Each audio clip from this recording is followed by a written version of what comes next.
بسم اللہ الرحمن الرحیم۔ السلام علیکم ورحمۃ اللہ وبرکاتہ۔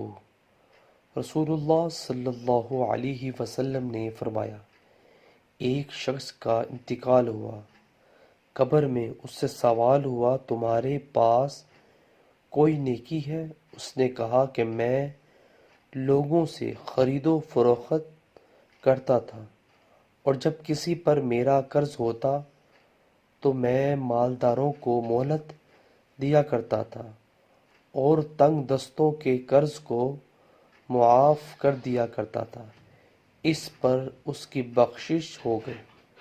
ماشاءاللہ، صحیح بخاری کی حدیث ہے۔ ویورز، ہمیں بھی چاہیے کہ ہم تنگ دستوں پر رحم و کرم کیا کریں۔ اللہ تعالیٰ ہمارے حال پر رحم فرمائے۔ ویڈیو کو شیئر کریں۔ جزاک اللہ۔ السلام علیکم ورحمۃ اللہ وبرکاتہ۔